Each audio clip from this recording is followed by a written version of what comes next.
Doctor ortho Ayurvedic oil and capsule, अब दर्द भी घुटने टेकेगा।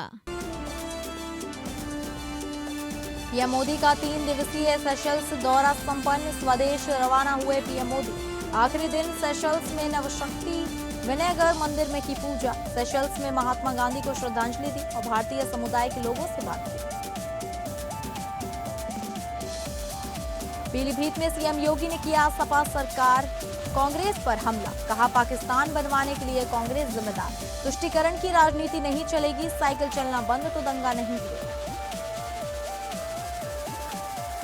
झारखंड में प्राथमिक और मध्य विद्यालयों में शिक्षकों की कमी होगी दूर, रांची में सीएम हेमंत सोरेन ने 1042 नव चयनित सहायक आचार्यों को सौंपा नियुक्ति पत्र। राज्य सरकार प्राथमिक और मध्य विद्यालयों में 26,000 सहायक आचार्यों की चरणबद्ध नियुक्ति कर रही है। अयोध्या राम मंदिर चंदा मामले में जेल में बंद 8 आरोपियों की पैरवी से वकीलों का इंकार, फैजाबाद बार एसोसिएशन की बैठक में लिया गया निर्णय। दिल्ली और उत्तराखंड में सुरक्षा अलर्ट, दोनों राज्यों में बढ़ाई गई सुरक्षा व्यवस्था, धार्मिक स्थलों, सरकारी इमारतों और पुलिस ठिकानों पर सुरक्षा चाक चौबंद, आतंकी हमले की आशंका है।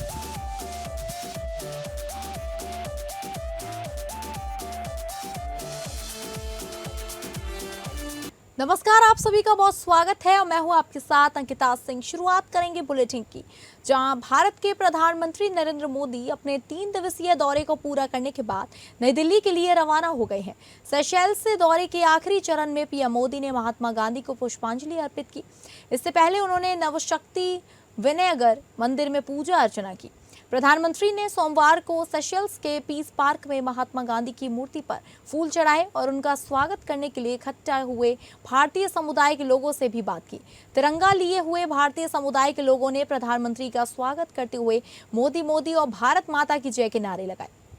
पीएम मोदी ने सोशल मीडिया प्लेटफॉर्म एक्स पर इसकी कई तस्वीरें भी शेयर की हैं। उन्होंने पोस्ट में लिखा, विक्टोरिया के पीस पार्क में महात्मा गांधी को श्रद्धांजलि दी। बापू के आदर्श पीढ़ियों से चले आ रहे, जो लोगों को शांति, न्याय और इंसानी सम्मान की तलाश में एकजुट करते हैं। उनके विचार एक बेहतर दुनिया के लिए हमारी मिलकर की जाने वाली कोशिशों को प्रेरित करते रहते हैं। इससे पहले पीएम मोदी ने नवशक्ति विनेगर मंदिर में पूजा अर्चना की। उन्होंने मंदिर के बाहर एकजुट हुए भारतीय समुदाय के लोगों से भी बातचीत की। पीएम मोदी ने तस्वीर साझा कर एक्स पर लिखा, विक्टोरिया में अरुल्ली मुगु नवशक्ति विनेगर मंदिर में प्रार्थना की, जो सेशेल्स का प्रमुख हिंदू मंदिर है। भगवान श्री गणेश सभी को बुद्धि, शक्ति और समृद्धि प्रदान करे।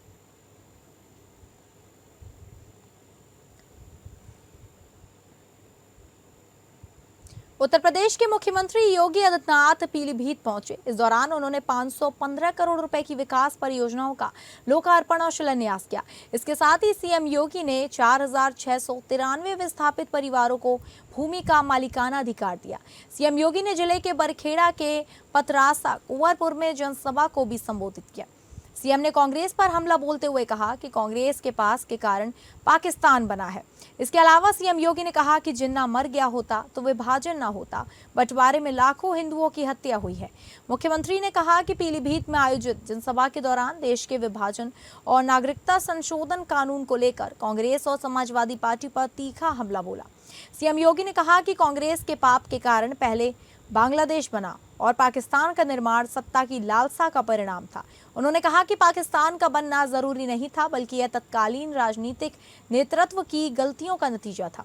उन्होंने कहा, यदि उस समय कांग्रेस नेतृत्व दृढ़ता से खड़ा रहता तो जिन्ना अपनी मौत मर जाता और भारत का दुर्भाग्यपूर्ण विभाजन नहीं होता।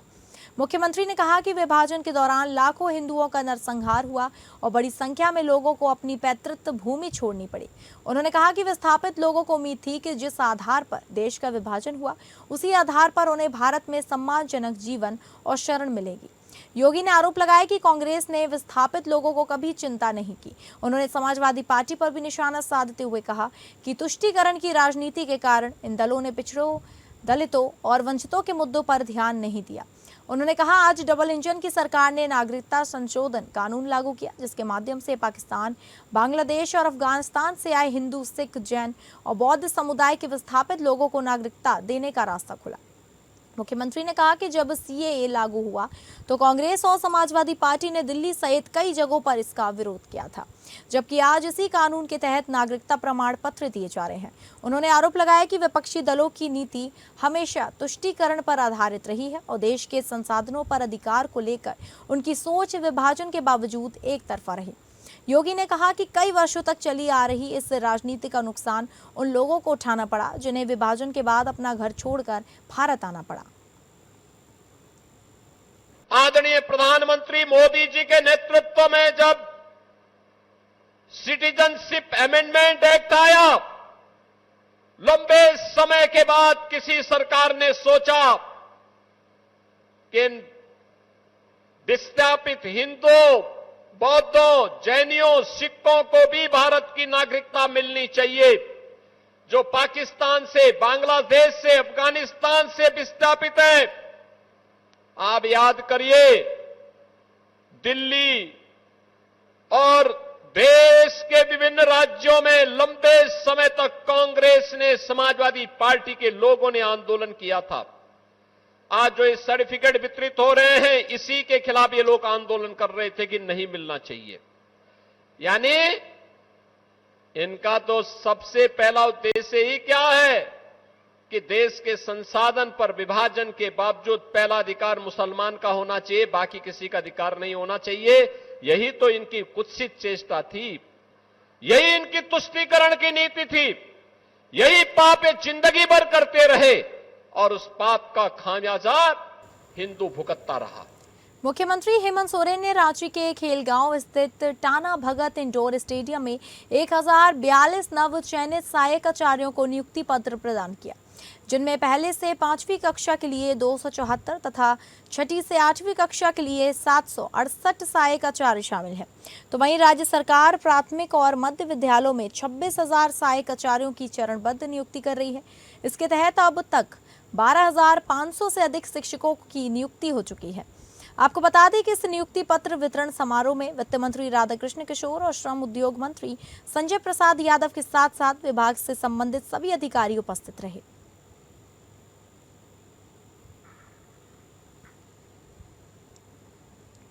मुख्यमंत्री हेमंत सोरेन ने रविवार को राजधानी रांची से कुछ ही दूरी पर स्थित मशहूर पर्यटन स्थल जोन्हा फॉल पहुंचकर प्रकृति की सुंदरता का जमकर आनंद लिया। इस दौरान उनकी पत्नी एवं विधायक कल्पना सोरेन भी उनके साथ मौजूद नजर आई। मौके पर हरी भरी वादियों, घने जंगलों और कलकल बहती जलधारा को देख खुद मुख्यमंत्री इसकी प्रशंसा किए बिना नहीं रह सके। वहीं कुछ समय प्रकृति के बीच बिताने के बाद उन्होंने स्थानीय फलों का स्वाद भी लिया और आसपास के लोगों से बातचीत कर उनकी समस्याएं भी जानने की कोशिश की। इसी बीच मुख्यमंत्री ने सोशल मीडिया पर वीडियो और पोस्ट शेयर कर कहा कि झारखंड की प्राकृतिक संपदा पूरे देश के लिए आकर्षण का केंद्र है। जोन्हा फॉल की निर्मल जलधारा, शांत वातावरण और हरियाली यह एहसास कराती है कि झारखंड वास्तव में प्रकृति का अनुपम उपहार है।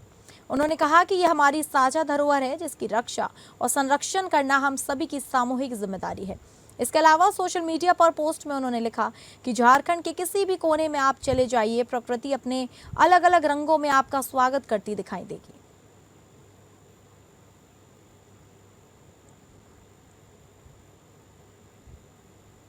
झारखंड में 30 जून से मतदाता सूची के एसआईआर अभियान की शुरुआत की जाएगी, जिसे लेकर जिला निर्वाचन पदाधिकारी एवं प्रशासनिक अधिकारियों की ओर से लगभग तैयारियां पूरी कर ली गई हैं।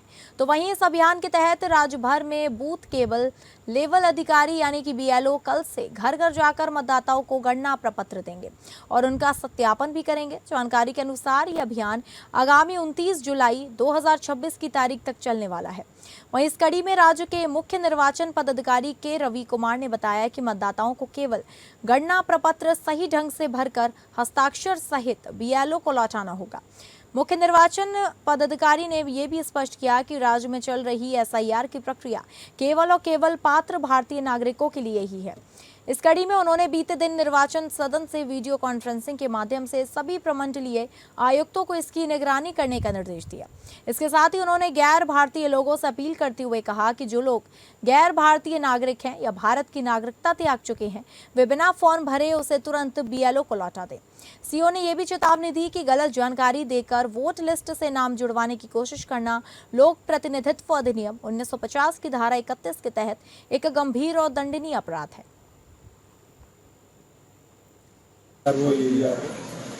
डीओ के साथ में संदर्भ के कमिश्नर से भी बात हुई। अभी कितना तैयारी किया गया उसके बारे में समीक्षा किया गया। अभी उनका सब्जेक्ट में मतलब एसएआर में कितना अंडरस्टैंडिंग है, उनका कोई डाउट होगा तो उसका भी क्लैरिफाई किया गया। अब ये मीटिंग के बाद मेरे आश्वस्त है तो इन लोगों को बहुत बढ़िया से नियमानुसार अपने काम का पूरा करेंगे ताकि एक पात्र भारत नागरिक भी इस सूची से वंचित नहीं रहेंगे। एक पात्र भारतीय नागरिक का आइडेंटिफाई करते हुए उनका सबको सूची। राम मंदिर चंदा मामले में गिरफ्तार 8 आरोपियों की पैरवी से फैजाबाद बार एसोसिएशन ने दूरी बनाने का फैसला किया है। एसोसिएशन ने कहा कि इन आरोपियों की जमानत या बचाव के लिए कोई भी अधिवक्ता अदालत में पक्ष नहीं रखेगा। फैजाबाद बार एसोसिएशन के अध्यक्ष कालिका प्रसाद की अध्यक्षता में हुई बैठक में यह निर्णय लिया गया। बैठक में वकीलों ने आरोपियों के खिलाफ कड़ा रुख अपनाते हुए कहा कि मामले में आरोपी बनाए गए लोगों की कानूनी पैरवी नहीं की जाएगी। बैठक में कुछ सदस्यों ने मांग की कि चंपत राय, अनिल मिश्रा और गोपाल राय को अयोध्या छोड़ना चाहिए। उन्होंने चेतावनी दी कि यदि 3 दिन के भीतर ऐसा नहीं किया गया तो व्यापक विरोध किया जाएगा और अयोध्या बंद करने की बात भी कह दी गई। इधर राम मंदिर चंदा मामले में न्यायिक हिरासत में भेजे गए 8 आरोपियों को लेकर पुलिस अदालत से रिमांड की मांग करेगी। बार एसोसिएशन अध्यक्ष ने सभी अधिवक्ताओं को निर्देश दिया कि मंदिर से जुड़े चंदे में कथित अनियमितताओं के आरोपों का सामना कर रहे आरोपियों की ओर से कोई वकील जमानत याचिका या पैरवी स्वीकार न करे। वकालत करता है तो इस संघ में सहयोग की धनराशि में 5 लाख रुपए वो प्रत्येक नाम से जमा करेगा।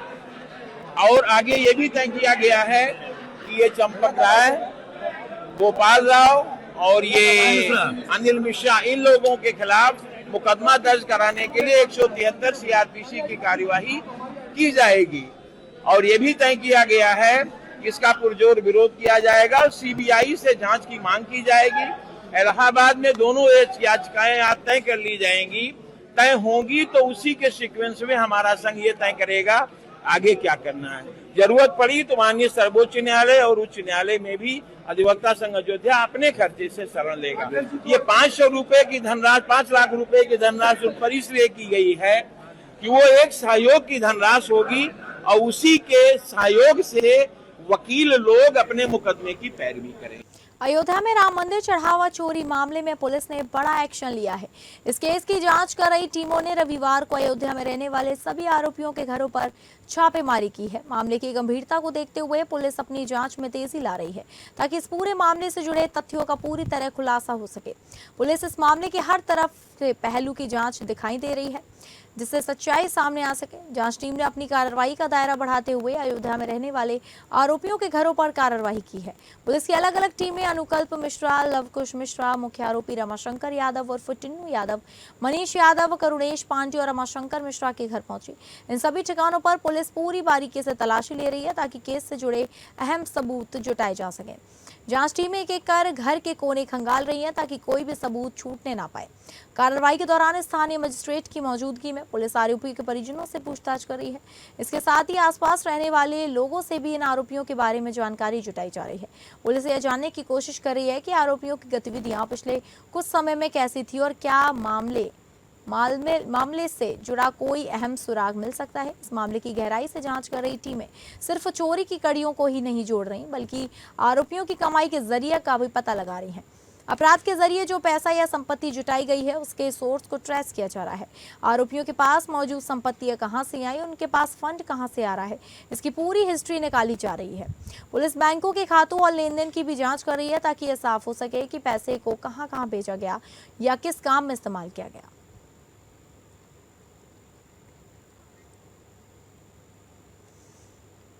रामपुर पहुंचे ज्योतिर्मठ के शंकराचार्य स्वामी अभिमुक्तेश्वरानंद सरस्वती ने राम मंदिर चंदा विवाद को लेकर सरकार और ट्रस्ट पर सवाल उठाए हैं और आरोप लगाया है उन्होंने कि मंदिर निर्माण और संचालन के लिए बनाए गए ट्रस्ट में योग्य लोगों की जगह विश्वास पात्र लोगों को शामिल किया गया। शंकराचार्य ने कहा कि चंदे में कथित गड़बड़ी की जांच के लिए गठित एसआईटी पर भी सवाल है। उन्होंने कहा जांच शुरू होने से पहले एफआईआर दर्ज होना जरूरी है। बिना एफआईआर के एसआईटी की जांच प्रक्रिया पर उन्होंने सवाल उठाया। उन्होंने आरोप लगाया कि ट्रस्ट में विशेषज्ञों की जगह ऐसे लोगों को रखा गया जो व्यवस्था के अंदरूनी हिस्से से जुड़े थे। शंकराचार्य ने कहा कि राम मंदिर से जुड़ी व्यवस्था में पारदर्शिता होनी चाहिए और किसी भी तरह की अनियमितता हिंदू समाज के लिए चिंता का विषय है। उन्होंने कहा यदि चढ़ावे से जुड़े मामले में आर्थिक गड़बड़ी हुई तो जिम्मेदारी तय होनी चाहिए और जांच निष्पक्ष तरीके से होनी चाहिए। नागरिकता और पासपोर्ट विवाद पर टिप्पणी करते हुए शंकराचार्य ने कहा कि नागरिकता को लेकर स्पष्ट व्यवस्था होनी चाहिए और लोगों को अनिश्चितता में नहीं रखना जाना चाहिए। गौ माता को लेकर कहा उन्होंने कि यदि गाय को माता माना जाता है तो उसे राज्य माता का दर्जा देने पर भी विचार होना चाहिए। उन्होंने कहा केवल व्यक्तिगत आस्था नहीं बल्कि नीति स्तर पर भी कदम उठाए जाने चाहिए। अरे भाई, भारत की नागरिकता के लिए कोई कागज अब नहीं चलेगा। भाजपा की सदस्यता की रसीद दिखाओ, जहाँ जाना है जाओ, भारत के नागरिक हो, बस सीधी बात है। आखिर बताओ, जब उन्होंने कहा कि ये नहीं चलेगा, ये नहीं चलेगा, ये नहीं चलेगा नागरिकता में, तो बताते तो कि ये सब नहीं चलेगा, ये चलेगा। उन्होंने बताया नहीं है। इसका मतलब है कि भाजपा की सदस्यता एकमात्र वो प्रपत्र है जिससे भारत के नागरिक आप सिद्ध हो गए। अभी तक क्या हो रहा था कि जो भाजपा के पक्ष में नहीं था उसको नक्सली कहते थे, जो भाजपा के पक्ष में नहीं था उसको कांग्रेसी, सपाई, बसपाई सब कहते थे, जो नहीं रहता था उसको अर्बन नक्सल कहते थे। अब उन्होंने कह दिया ये नागरिक ही नहीं है, अब तो भाजपा ही होगा, वही भारत का नागरिक होगा, नहीं तो नहीं होगा। खुफिया एजेंसियों ने दिल्ली और उत्तराखंड के लिए सुरक्षा अलर्ट जारी किया है। यह अलर्ट संभावित आतंकी खतरे को देखते हुए जारी किया गया है। अलर्ट के बाद प्रमुख धार्मिक स्थलों, सरकारी इमारतों और पुलिस ठिकानों की सुरक्षा बढ़ा दी गई है। खुफिया विभाग के सूत्रों के मुताबिक यह अलर्ट आने वाले दिनों में संभावित हमलों की चेतावनी देने वाला एक ईमेल सामने आने के बाद जारी किया गया। यह खतरा उत्तराखंड के रुद्रप्रयाग जिले के नागरासु गुरुद्वारे में निहंगों के एक ग्रुप और अधिकारियों के बीच हुई गतिरोध के बाद सामने आया। कहा जा रहा है कि ईमेल में दिल्ली और उत्तराखंड के कई मंदिरों के साथ साथ सरकारी दफ्तरों, रेलवे स्टेशनों और पुलिस ठिकानों को संभावित टारगेट के तौर पर बताया गया था। उन्होंने बताया कि धमकी भरे संदेश में कुछ राजनीतिक नेताओं का भी जिक्र था, जिससे सुरक्षा एजेंसियों की चिंता बढ़ गई है। अलर्ट मिलने के बाद दिल्ली पुलिस, उत्तराखंड पुलिस और केंद्रीय खुफिया एजेंसियों ने चौकसी बढ़ा दी है और एहतियात के तौर पर संवेदनशील और ज्यादा भीड़भाड़ वाली जगहों पर सुरक्षा इंतजामों की समीक्षा शुरू कर दी है। अधिकारियों ने बताया कि अहम धार्मिक स्थलों, ट्रांसपोर्ट हब और सरकारी इमारतों पर सुरक्षा बल बढ़ा दिए गए हैं। साथ ही स्थानीय पुलिस यूनिट को सतर्क रहने और गश्त तेज करने के निर्देश दिए गए हैं। दिल्ली पुलिस ने ईमेल की सच्चाई का पता लगाने और उसके स्रोत का पता लगाने के लिए जांच शुरू कर दी है। साइबर एक्सपर्ट संदेश के डिजिटल निशान की जांच कर रहे हैं ताकि यह पता लगाया जा सके कि धमकी असली है या महज एक अफवाह। अधिकारियों ने बताया कि संभावित हमले के समय या सटीक जगह के बारे में अभी तक कोई खास जानकारी नहीं मिली है, लेकिन अलर्ट की गंभीरता को देखते हुए एहतियाती कदम उठाए जा रहे हैं। सूत्रों ने आगे कहा कि सुरक्षा एजेंसियां किसी भी संभावना को खारिज नहीं कर रही हैं और संदिग्ध गतिविधियों पर कड़ी नजर रख रही है।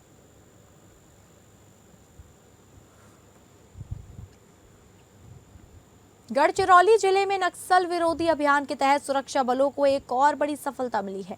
नक्सलियों द्वारा सुरक्षा बलों पर हमले और विस्फोटक घटनाओं को अंजाम देने के उद्देश्य से जंगल में छिपाकर रखा गया हथियार निर्माण से जुड़ा भारी मात्रा में सामान गढ़चिरौली पुलिस और सीआरपीएफ ने बरामद कर मौके पर ही नष्ट कर दिया।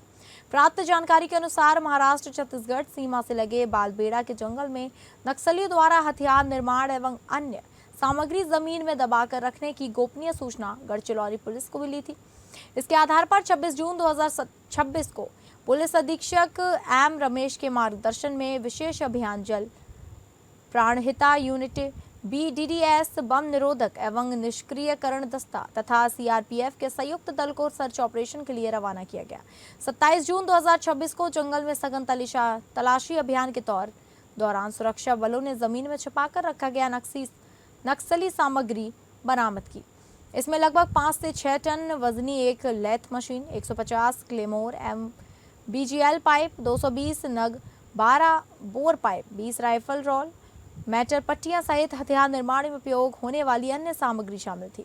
वरिष्ठ अधिकारियों के निर्देश अनुसार बरामद सभी नक्सली सामग्री को सुरक्षा की दृष्टि से घटनास्थल पर ही नष्ट कर दिया गया, ताकि भविष्य में उसका किसी भी प्रकार से दुरुपयोग न हो सके।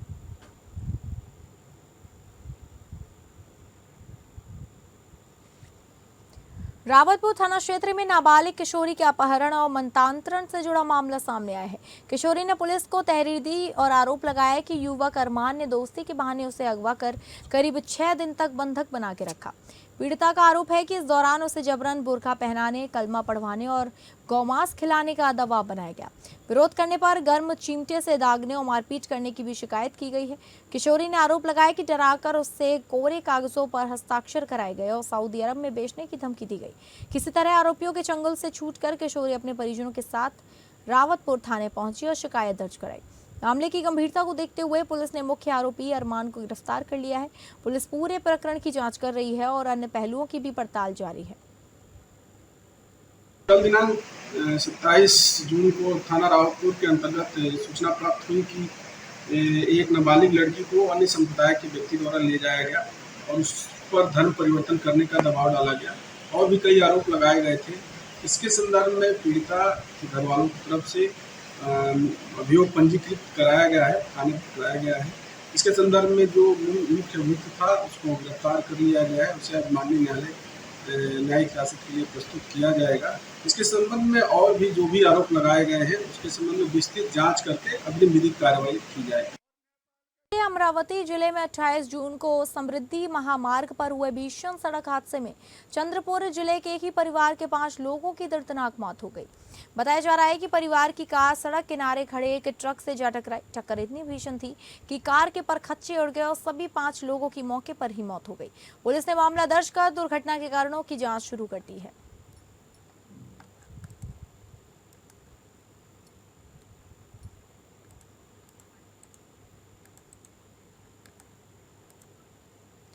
तो फिलहाल इस बुलेटिन में इतना ही। नमस्कार।